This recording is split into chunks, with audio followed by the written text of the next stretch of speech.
In this video, I'm going to talk you through the 5 big benefits of selling digital products as opposed to selling physical products. And when we talk about digital products, I'm talking about things like ebooks, apps, games, graphic designs, videos, and websites, to name but a few. Now, of course, one of the big advantages of selling a digital product is you have very low overheads. You don't need the investment of a bricks and mortar store, and you don't need an army of employees. You might hire a VA or someone to assist you, but you don't really need to have a lot of people. And you've got minimal production costs. After all, it's only code. And your distribution costs are tiny. You're going to have to pay for your website and your website hosting, and you might need something like Amazon S3 to handle the storage of your digital product.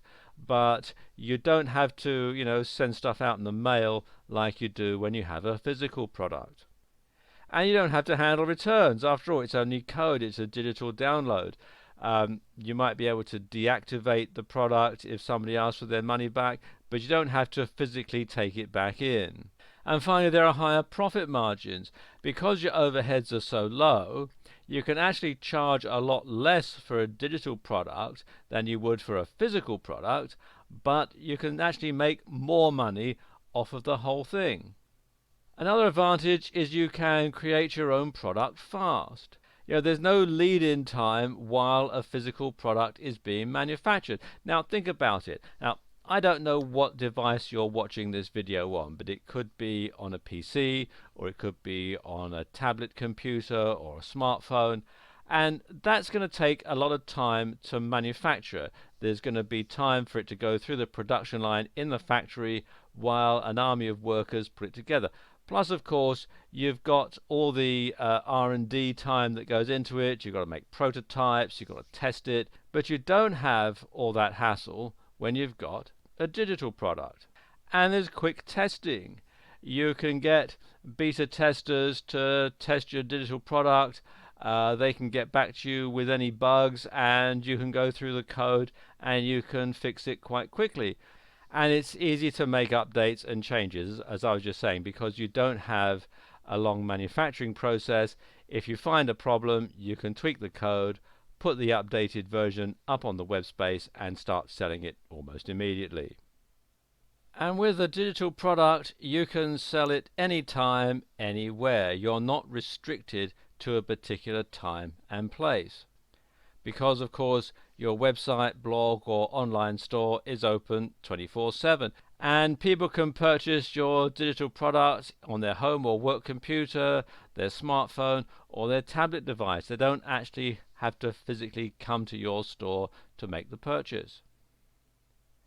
And the customer can be in practically any country, and they can make their purchase in multiple currencies. A lot of shopping cart programs have the ability to convert from one currency to another, and so somebody can buy in their local currency wherever they happen to be. And of course, with a digital product, you're never out of stock because you're selling the same thing over and over again. So there's no need to manage inventory, and you can easily keep up with demand. As long as you've got the bandwidth and the disk space, you're good to go. And finally, there are opportunities to make more money. There are multiple distribution platforms for digital products. So, for example, you could have the same product and you could sell it on your website or your blog. You can sell it on ClickBank, you can sell it on Amazon, you can sell it on JVZoo, and so on. Whereas, of course, with a physical product, the options are somewhat more limited. And you can put together joint ventures to make even more money, to come together to create a product that appeals both to your customers and to your JV partners' customers. And there are affiliate sales. You can recruit affiliates to sell your product for you, and you can also sell other people's products as an affiliate, other products which you know that your customers are going to be interested in. So there you go. That's just 5 big benefits of selling digital products. There are many, many more. In this video, I want to tell you about 5 types of information product that you can create, and you can create these very quickly and very easily. Now, the first type of information products are tips. Tips or ways of doing something. And this is probably the easiest type of product to create, because basically it's just a list with an introduction. And you can simply write it out in your word processor, save it as a PDF, and voila, you have an ebook. And the great thing is that once you've created one ebook, you can easily create another, and another, and another, and the list just goes on and on. Another easy type of product to create are how-to products. And these can be written with illustrations, or they can be videos. And they're very popular because they provide the customer with answers that the customer wants now. You know, if you want to know how to do something, you want to know how to do something, and you don't want to know how to do something next week. You want to know how to do something right now at this very minute. And, you know, there's practically an unlimited range of topics. You know, it can be software training, like how to create a WordPress blog. It can be weight loss, like, you know, how to lose 10 pounds in 2 months. It could be to do with internet marketing, like how to get 1,000 sign-ups to your mailing list, and the list just goes on and on and on. In fact, one of the most popular how-to videos of recent years has been how to tie a tie. And then there are reports. Now, reports are shorter than ebooks, and they contain useful information with a narrow focus, and they can be free or paid for. In fact, a free report makes a great giveaway to help you build your list. And then there are blueprints or plans. Now, a blueprint or a plan is more detailed than a how-to product, and they give step-by-step instructions. And they're also organized in a very easy to follow manner, so somebody who can follow the steps and achieve a recognized outcome. And finally, there are case studies. Now, case studies are real life examples, and they demonstrate what works and what doesn't. Now, case studies are usually written, and they're authored by someone who has experience and can be regarded as an expert. And any one of these products can be created in a very short period of time. In this video, I want to go through the common characteristics of best-selling digital products, and these are things that the top-selling digital products all have in common. Now, the first thing that they have in common is their release is timely. They're what the market is looking for right now. Because, you know, if you hit the market too late, you'll find that most people who were looking for a product like you're selling have probably already got one, and so you're going to miss out on the bulk of sales.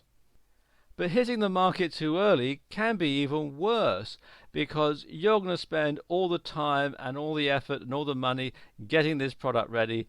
You put it on the market and it bombs, and somebody else comes along, sees your product, tweaks it a bit to make it more market friendly, hits the market at the right time, and boom, they go on to make a mint. So getting the timing just right is one of the key characteristics of successful products.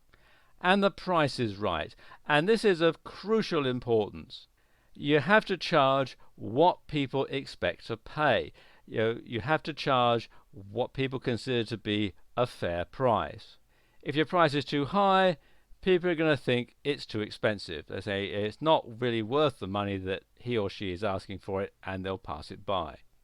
But if the price is too low, then people are going to think that the quality must be inferior or that there must be a catch. So you have to get the price just right, and that is what the best-selling products do.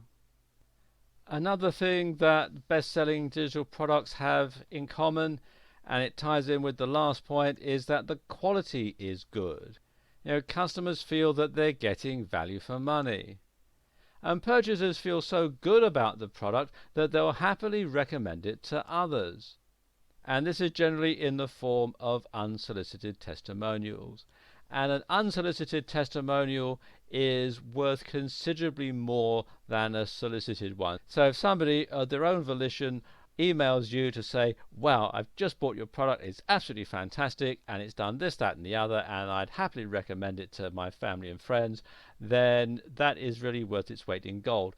And this is the sort of thing that some of the best-selling products have. They have a lot of people who are absolutely overwhelmed with the quality. They think that the quality is so good that they can't help but become evangelists for the product.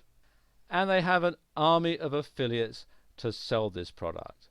They have a trusted affiliate program, either via a third party like ClickBank or JVZoo, or one that's hosted on their own site. But it is a trusted affiliate program so that people who sign up to the affiliate program can be absolutely certain that if they make a sale, they're going to get the commission, that you are actually going to pay them what they are due. And they have a competitive rate of commission as well, so it's worth their while recommending this product to their list.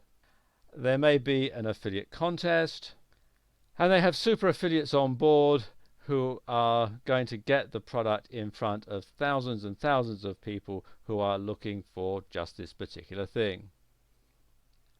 And finally, the buying experience is a pleasant one. It's easy to take payments. You can do it online. You don't have to send off a check in the mail. There's instant delivery, so once someone has actually bought the product, they can get it right away. There's a long, no quibble money back guarantee, so there's no risk to the purchaser. And finally, there's after sales support, so in the unlikely event that there is a problem, they know that there's someone that they can call on to sort it out. So there you go. These are the common characteristics of best-selling digital products. If you make sure that your product has them, then you can't go wrong.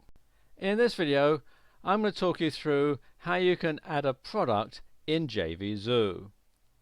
Okay, log into JVZoo and go to the seller's dashboard. And you can see a nice big orange button here that says add a product, it's free. Click on that. It takes you through to this page, and there is a video on this page which goes into quite a lot of detail about how you set this up, but I'll just run through it really quickly. Now, first box here is your basic information, and you can check the radio buttons here for whether or not to allow sales. If you check no, then your product will not be available for sale. And this means that actually you can work on setting all this up without your product being live. So you can go through and tweak it and change it before you actually allow sales. Whether you want it shown in the marketplace, yes or no, it's a good idea to have it in the marketplace, because then that allows you to recruit lots of affiliates to sell the product for you. And you have the launch date and time, and you can set this as far in advance as you like, really. And it's a good idea to set your launch date at a time in the future, because that gives you time to recruit affiliates and to do your pre-launch and everything like that. It's always set in Eastern Standard Time for the United States. So you'd need to work out what your local time would be if you're outside the US. And as it says, the product would not be visible in the marketplace until this time.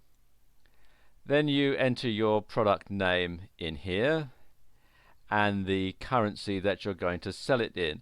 By default, it's set as the US dollar, and it's best to leave it at that setting. The US dollar is, of course, the currency of international commerce. But if you're launching a product for a particularly local audience, then there are other currencies that you can choose from. You can have the Australian dollar or the euro, Japanese yen, or pound sterling. Then you enter your product price, and this is the maximum price if it's going to be on a dime sale, and I'll explain about dime sales in a moment. And if it's a recurring payment, then you would enter in the recurring payment in here. Then you would enter your commission payout percentage. That's the amount that you're going to pay your affiliates. And if it's a subscription or it's a multiple payment, then you would check that box, and this opens another window with some further options. Then you've got the quantity. Now, for most digital products, you'll want to leave this empty because, after all, digital products are unlimited. However, if you are, say, having a membership site or a coaching program where you want to limit the number of participants, then you could enter that information in there. Next box is the support email address, and this is the email address that people can use to contact you if they have any problems. Or if you have a help desk, you would enter the URL in there so that people can contact your help desk. Then you have your landing page, also known as sales funnel, squeeze page, or pre-launch. And this is the page that you'll want to send traffic to before your product gets launched. And you can use this to build up an early bird list so people can go there, sign up, and get information, and you can notify them about when the product goes live. You can use it to recruit affiliates and so on. One thing that you'll also want to do is to check this button, yes, to send all traffic to the sales page after the launch date and time. So basically, before your product goes on sale, all the traffic will go to here, and then afterwards it'll go down to your sales page. And this can be either an externally hosted page, or it can be a JVZoo instant sales page. Most people will use an external sales page URL, which is basically the sales page on your website. There is a video about JVZoo instant sales pages actually on the JVZoo website, so I'm not going to go into that in this video. Pass the affiliate ID to your sales page. If you have your sales page set up that way, then you can use it to pass that information on. Generally, you want to keep that checked to no. WF backup sales page URL. This is an alternative URL where sales could be sent if the Warrior Forum goes down. Then you've got the delivery method, and you can have either a protected download or a thank you page. It's a good idea to have a protected download because that means that JVZoo will actually host your product for you. And if you've got something like, say, a video product that's going to take up a lot of bandwidth, then it's a good idea to avail yourself of this service. Then we have the return period, and you can set the number of days. As a rule of thumb, the longer you set this, the less likely you are to get returns. You can check this box to make it eligible for product of the day, and it's a good idea to do that because then you can enter it into this contest, and if it's picked as product of the day, then they will tell a lot of affiliates and people about your product, so it's a good idea to check that. Then we've got the affiliate approval, and you can either have manual approval, auto approve, or no affiliates allowed. They recommend that you set it to manual approval, and that's a good idea, and it's best to leave it at this default setting because that stops you from being scammed, really. Then you have your affiliate terms and requirements and notes to affiliates and your custom receipt info, and this is all fairly self-explanatory.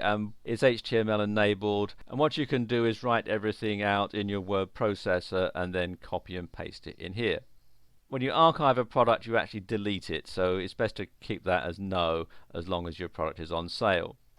A couple of other things that I'll just show you over on the other side here. First of all, here is make a dime sale.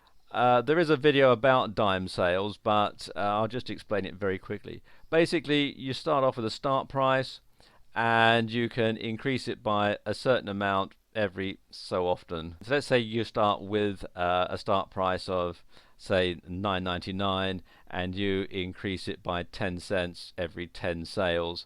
Then it will keep increasing by 10 cents every 10 sales up until you get to this maximum price. So that's how it works.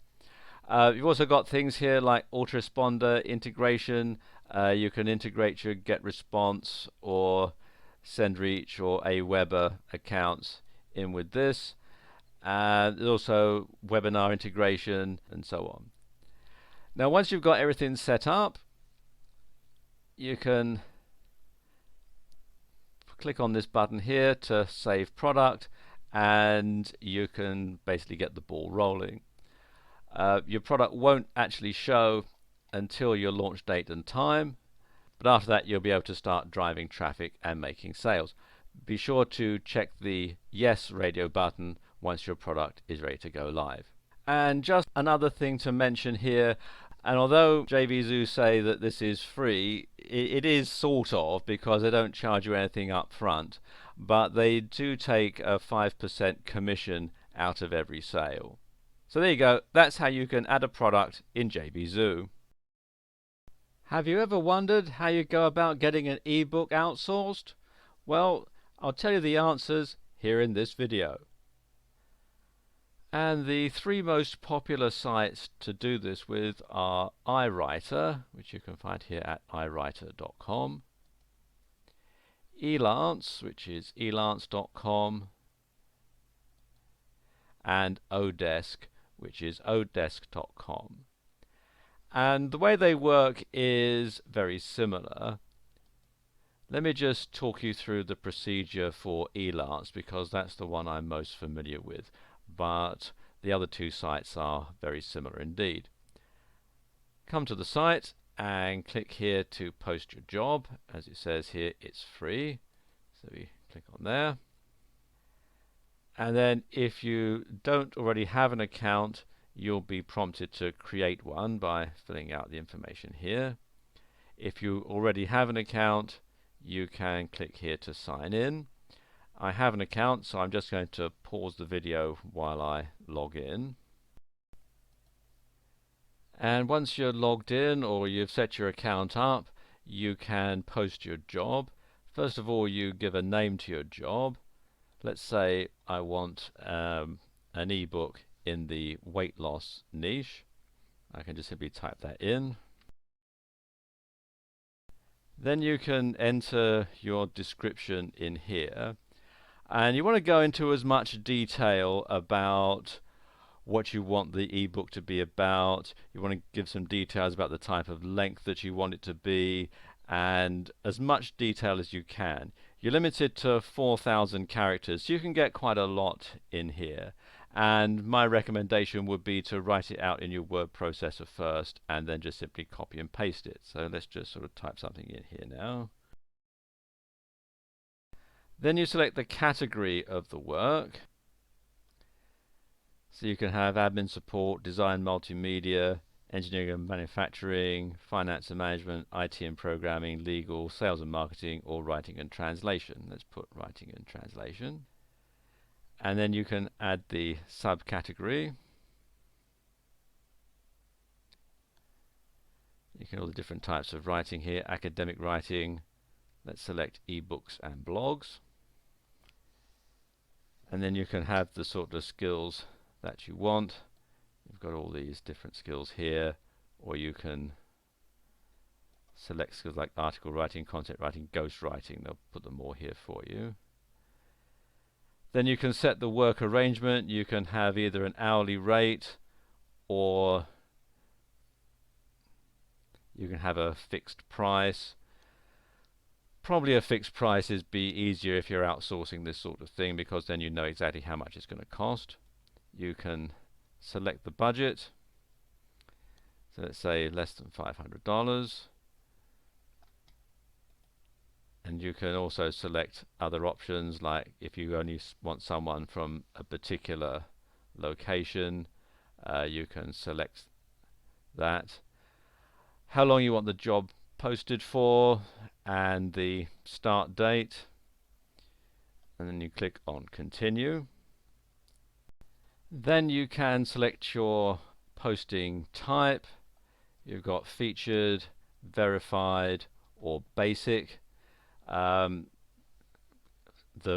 basic one is free, the other ones you have to pay for, and the other outsourcing sites offer similar types of category. So let's have it as free.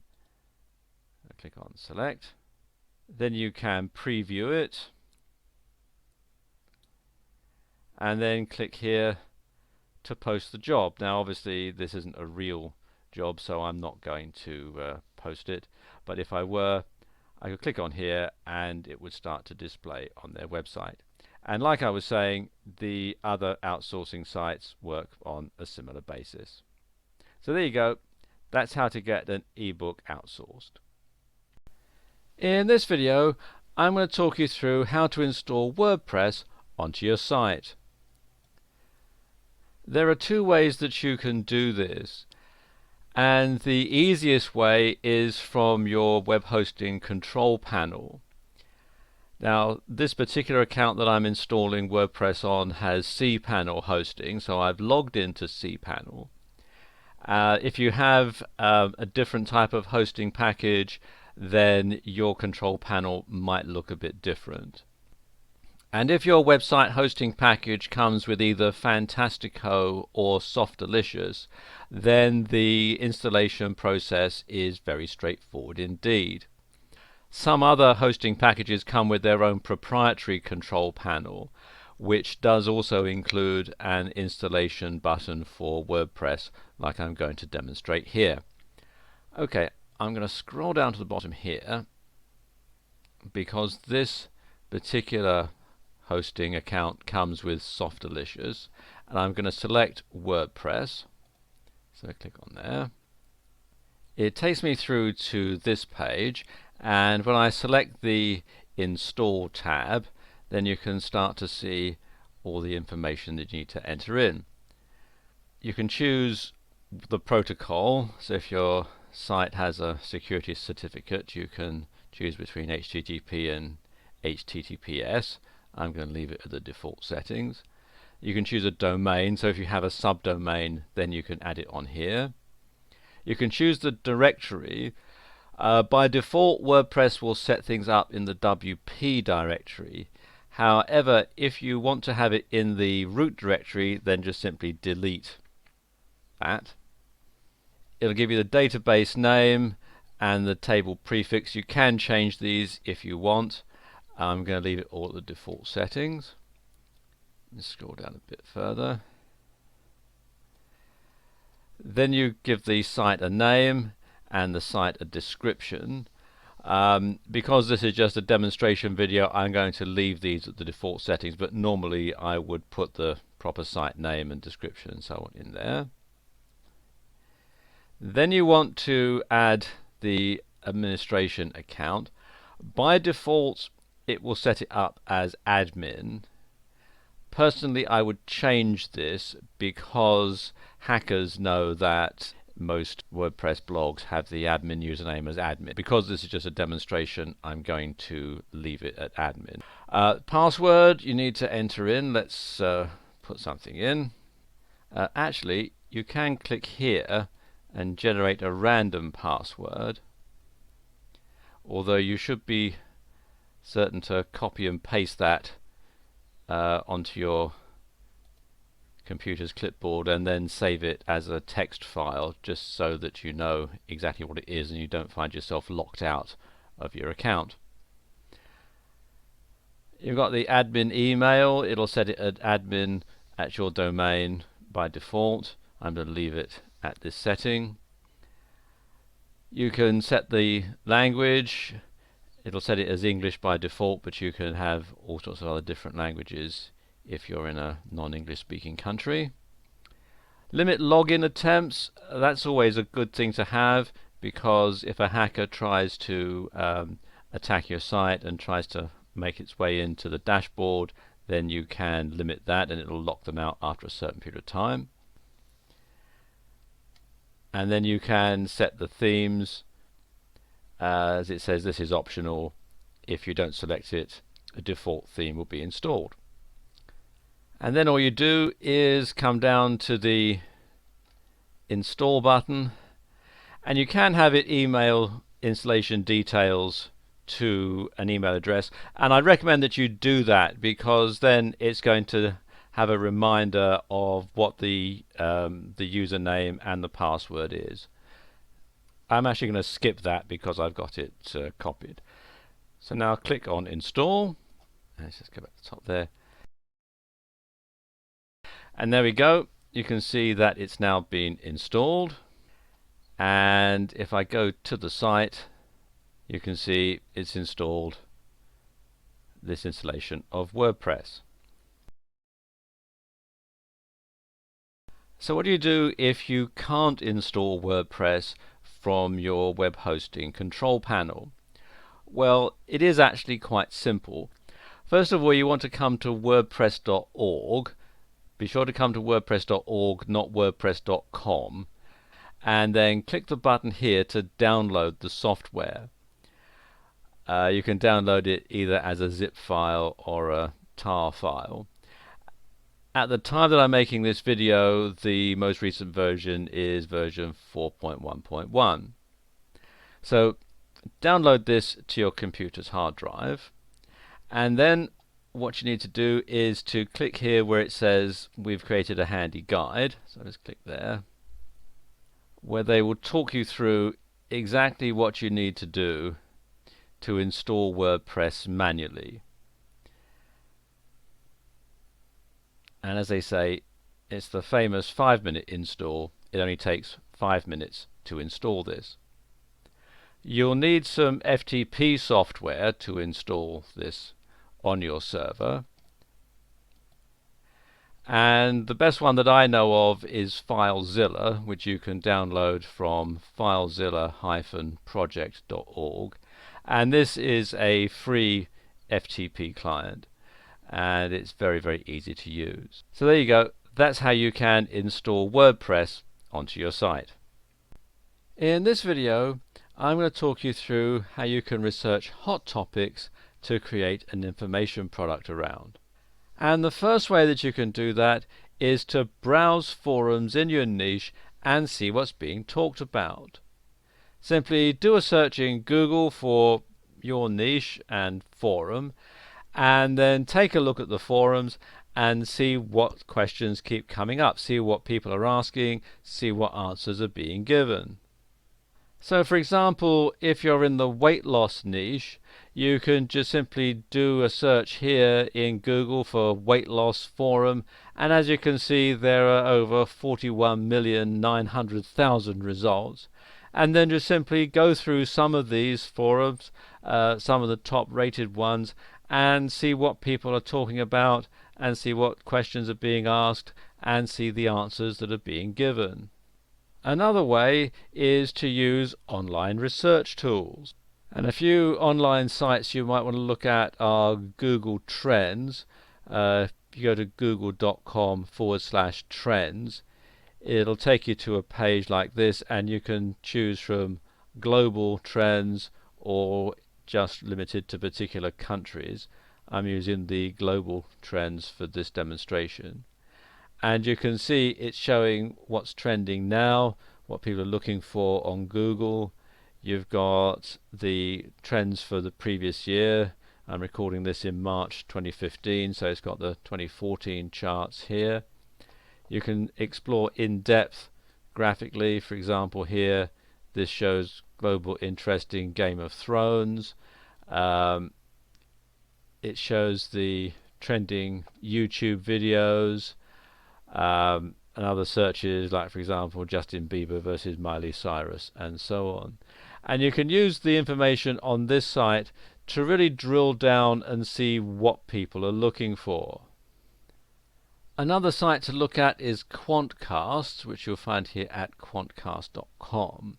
And what this does is it enables you to see the sort of audience that are being attracted by a particular site or a particular topic. So what you can do is do a search in Google for a particular topic, and then put the highest rated sites through Quantcast to see the demographics and the sort of statistics that this site is generating. And you can either enter a site in here, or you can browse the rankings. Let's just take a look and I'll show you what I mean. For example, if you were to look at, say, babycenter.com, and you can look at data for the United States or elsewhere. Let's use the US data for this particular demonstration. You can see what its rank is. You can see how many people come to the site from a mobile device as opposed to online. you've got demographics, whether the people who visit the site are male or female, and not surprisingly for this particular site they're mostly female. You can tell their ages, they're mostly 25 to 34. They have kids, which would be, as one would expect. You have details about their income, their education, their ethnicity, their voting intentions, and how active they are in the US. So you can then tailor your product to meet this particular demographic. And finally, there's Amazon.com movers and shakers, and you can see which particular items are increasing in popularity, and you can go through all sorts of things. This is toys and games, or cameras and photos, video games, and so on. And you can do things like clothing or books, and you can see, for example, the latest Harry Potter is up 20,000 compared to previously. So it gives you an idea as to the sort of thing that people are looking for right now. You can also look at products that have already sold well, and there are a few sites that you can look at that will get you this information. The first one is JVZoo, which is jvzoo.com. And if you come here to Marketplace and click here on Top Sellers, and it takes you to this page, and you can see it lists all the top sellers today. If I scroll down a bit more, the top sellers yesterday, and over the past 7 days, and the past 30 days. And what you can do is click on the link, take a look at them, see what they do, and see how you can come up with something that might be a bit better or offer something that this particular product doesn't do. Another good site to look at is ClickBank, and if you come to clickbank.com and click on the marketplace link, it'll take you to this page. And in some ways this is actually easier to find products than it is on JVZoo, because you can actually drill down by category. So let's say, for example, you're putting together a product in the weight loss niche. You can come down here to categories, click on health and fitness, which is the closest one for weight loss, and then you can sort the products by various things, by popularity and the average sale and so on. For research purposes it's best to keep it at popularity, and then you can go through and you can look at all the various products. If you click on the link here, it'll take you through to the website, and you can have a look and see what's on offer. Another thing that you can do, and this is often overlooked, is to research offline. And a good way to do that is to look at the magazines that are produced for a particular niche. Now, a good way to find out which magazines are popular is to come to this site here, magazines.com. And then you want to choose a category. Click here where it says all categories, and following on from our weight loss or health and fitness example from earlier, if you click health and fitness and then sort them by best sellers, click on that, and now you can see the top best-selling magazines in this particular niche. Now you don't want to order these through this website because this is for subscriptions, and it's only for subscriptions in the US. However, what I recommend you do is you make a note of these titles, say the first half a dozen titles or so, and then go down to your local newsstand or your local news agency and buy a copy. Buy a copy of each of them. And then what you want to do is you want to go through and have a look at what they're talking about in these magazines. Look at the articles, what the articles are being written about. Look at the editorial section and see what's being written about. Go to the letters to the editor section, if there is one, and see what people are writing in to the editor about.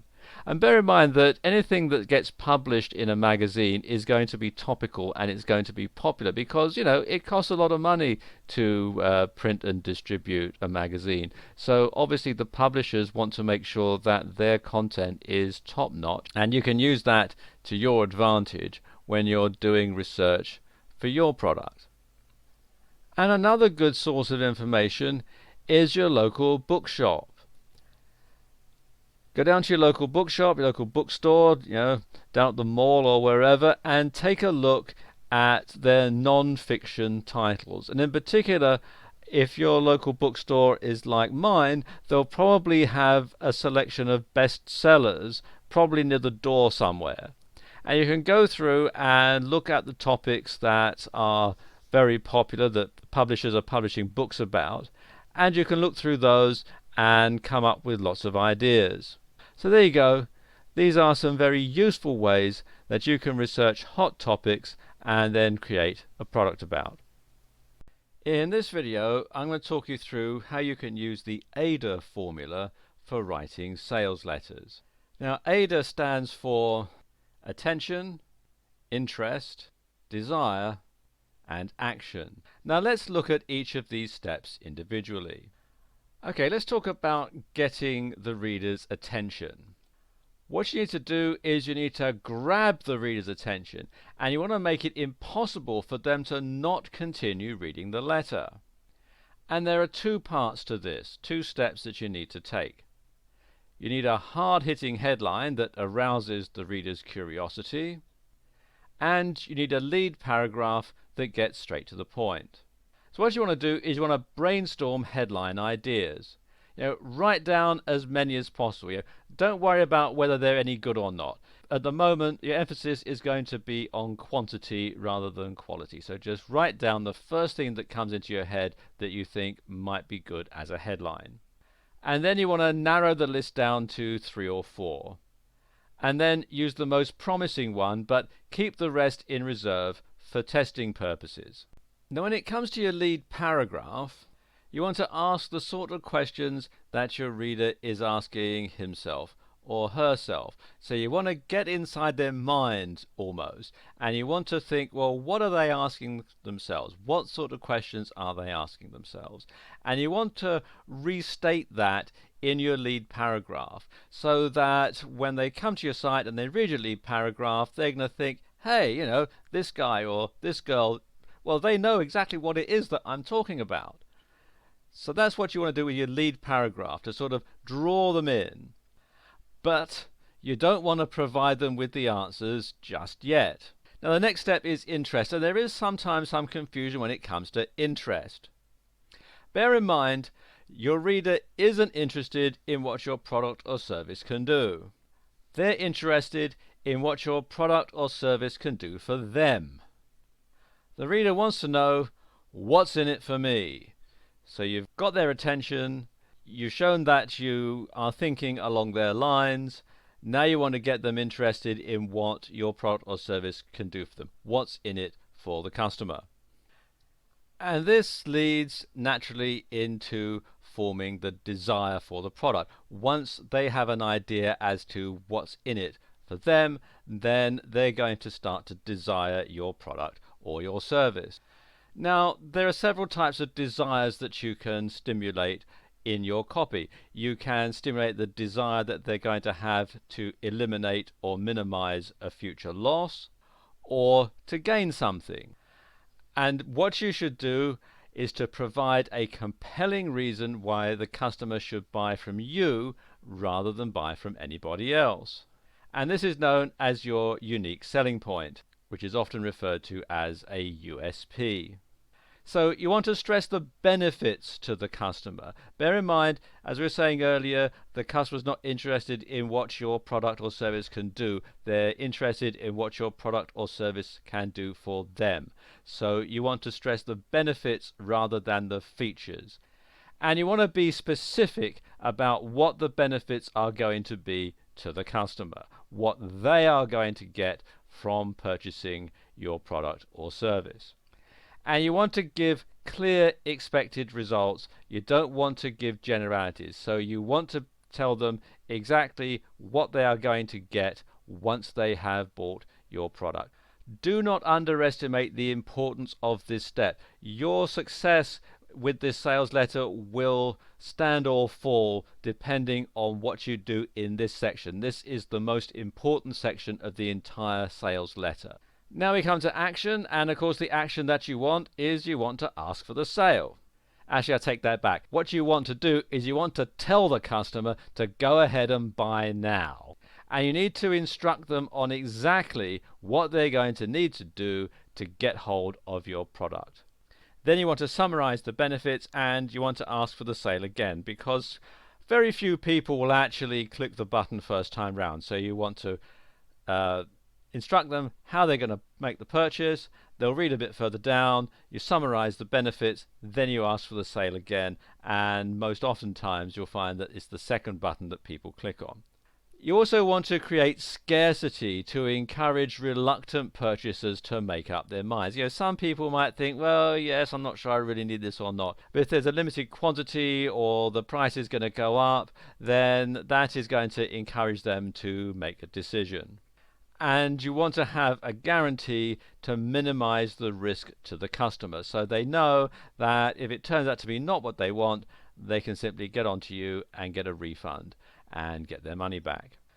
And you want to make the buying process as simple and hassle-free as possible for the customer.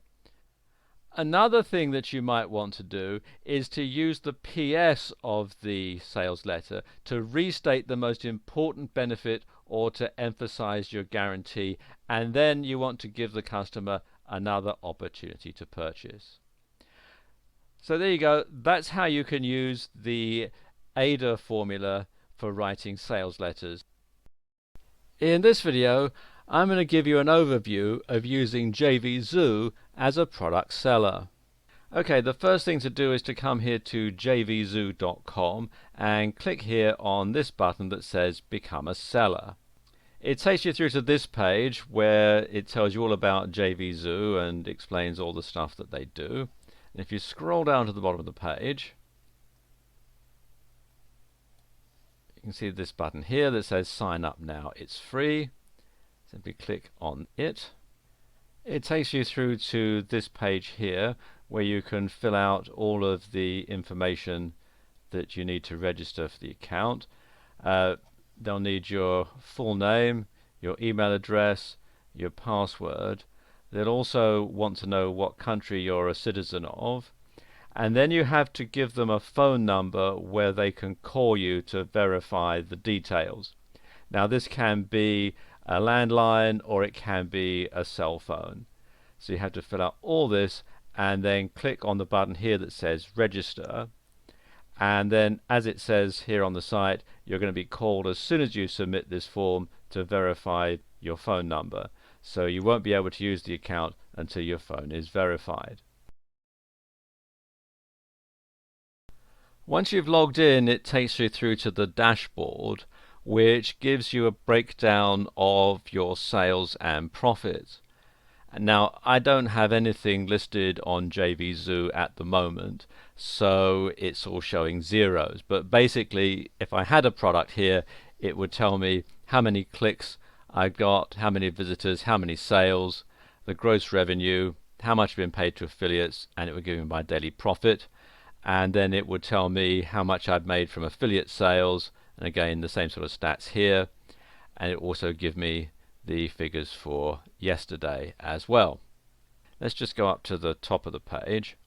Up here at the top of the page you'll see there's these drop down menus that go through the different functions. Let's just go through the one for the sellers. This one here takes you to your sellers dashboard. This one here takes you to sales funnels, and this is where you can have more than one product on JVZoo, and you can then have upsells and downsells for the various products.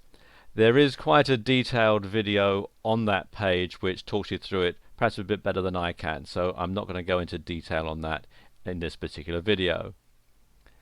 With split tests, let's just take a look at that.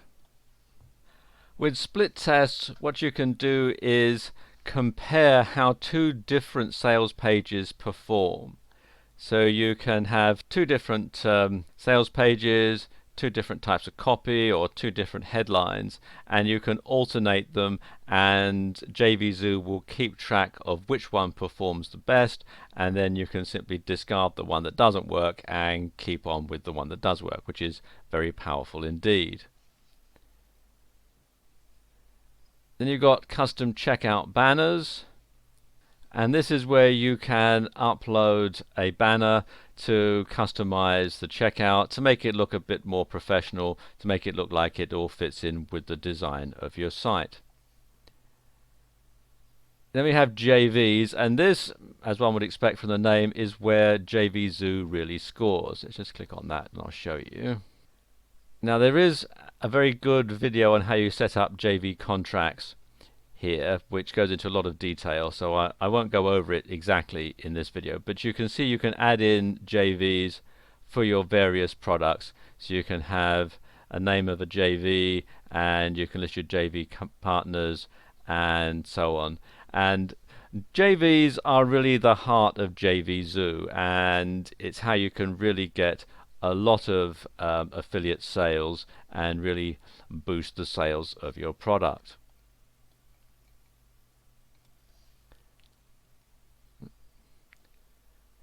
Then we have coupons, which is fairly self-explanatory.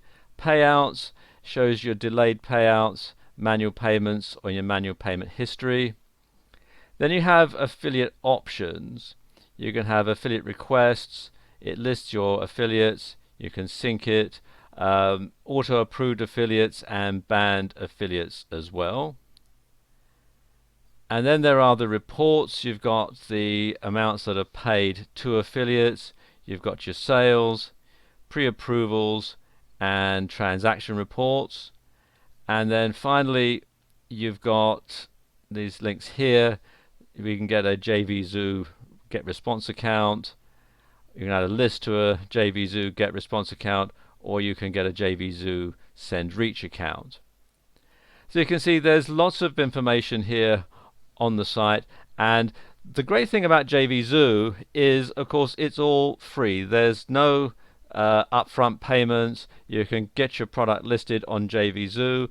They will actually host your product for you, and they make the whole experience very, very seamless indeed. In this video, I'm going to share my top 3 tools for creating ebooks. And the first tool is an online tool, and it's PDF Converter, and you can access it at freepdfconvert.com. And what you can do via this site is you can convert things like Excel spreadsheets, Word documents, PowerPoint, images, web pages, and other things into a PDF.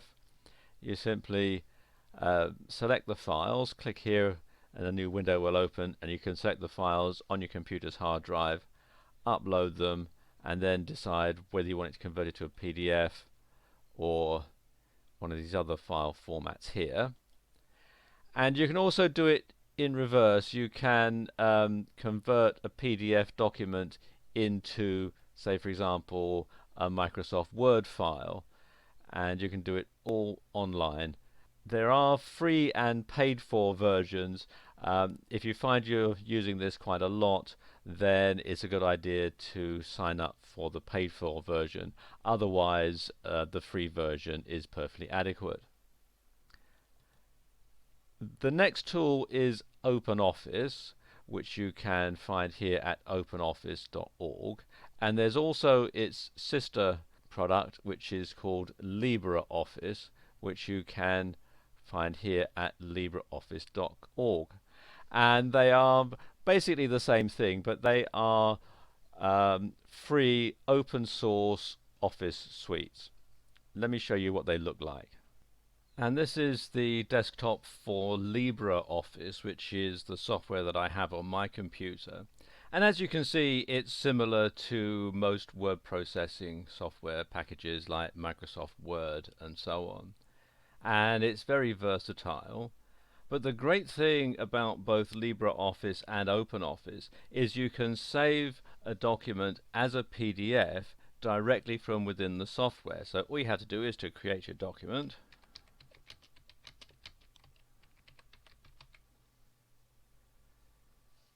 and then click up here on the toolbar,